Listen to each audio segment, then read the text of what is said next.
अस्सलामुअलैकुम। मैं हूं आपका अपना खलील बुरडो और आप देख रहे हैं यूट्यूब पर खलील का किचन। दोस्तों, सर्दियां शुरू होने वाली हैं। अक्टूबर की आज 15 तारीख है और अगला महीना नवंबर का और बाकायदा ठंड शुरू हो जाएगी। तो अब मैं आप लोगों को सर्दी के आइटम बनाना सिखाऊंगा, जिसमें आज मैं आप लोगों को सिखा रहा हूँ सूजी की बर्फ़ी।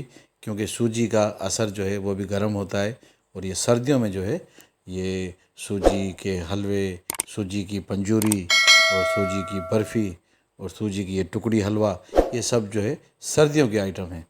तो आइए आप लोगों को मैं बनाना सिखाता हूँ सूजी की बर्फ़ी कैसे बनती है। इसमें हम 1 कप सूजी का लेंगे। मैंने मेजरमेंट के लिए ये कप इस्तेमाल किया है। एक कढ़ाई में हम 1 कप डालेंगे इसमें सूजी का और आधा कप जो है हम घी का इसमें शामिल करेंगे। तो ये आधा कप है, तो आधा घी अभी हम इस्तेमाल करेंगे और आधा हम बचा कर रखेंगे। वो बाद में मैं आप लोगों को बताऊंगा कि ये आधा घी कब इस्तेमाल करना है। अब हम हल्की आंच पर इस सूजी को इस घी में अच्छे तरीके से भून लेंगे। तब तक भूनते रहेंगे जब तक इसमें अच्छी सी खुशबू नहीं आती। तो जब पकने की खुशबू आएगी तो आप समझ जाइएगा कि आपकी सूजी घी में अच्छी तरह भुन चुकी है। सूजी हमारी भुन चुकी है, बहुत ज़बरदस्त खुशबू आ रही है। और अब हम इसमें शामिल करेंगे, ये एक छोटा सा पैकेट आता है खोपरे का, पिसा हुआ खोपरा। तकरीबन ये 100 ग्राम का पैकेट है। लगभग ये भी तकरीबन 1 कप ही हो जाएगा।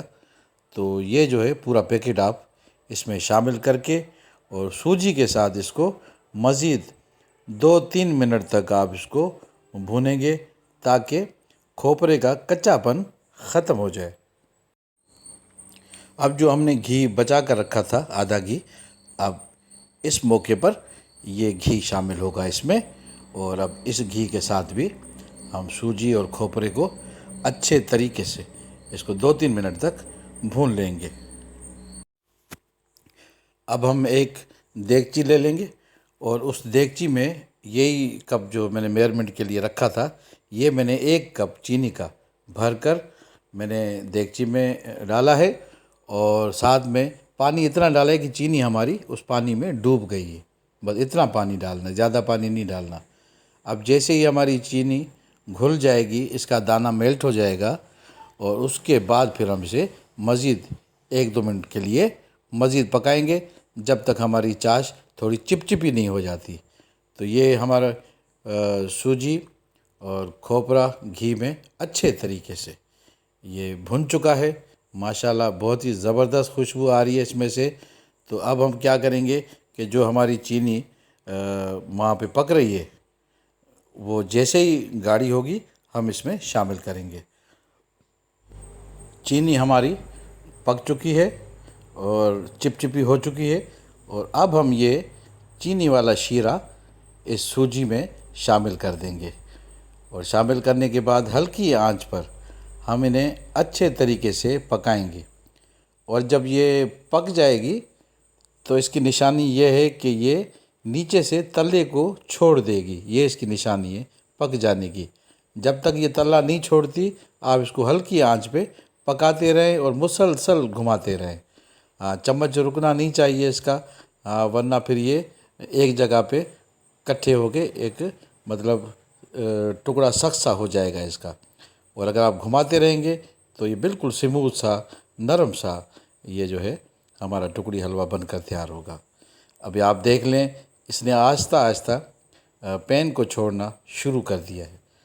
तो अब हमने ये जो हमने टिन लिया है इसको हमने ग्रीस कर दिया है घी के साथ, ताकि हमारा टुकड़ी हलवा बाद में आसानी के साथ निकल सके।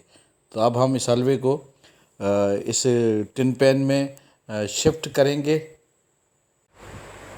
हलवे को हमने इस टिन पैन में शिफ्ट कर दिया है और अब इसे हल्के हाथ से प्लेन कर रहे हैं ताकि इस पे कोई भी क्रैक्स या कोई भी निशान ना आ सके और अच्छे तरीके से हमारी जो है सूजी की जो है टुकड़ी हलवा वो बड़े सफाई के साथ कट सके। तो अब हम इसे कम से कम आधे घंटे के लिए रख देंगे और आधे घंटे के बाद फिर हम इसमें कट लगाएंगे।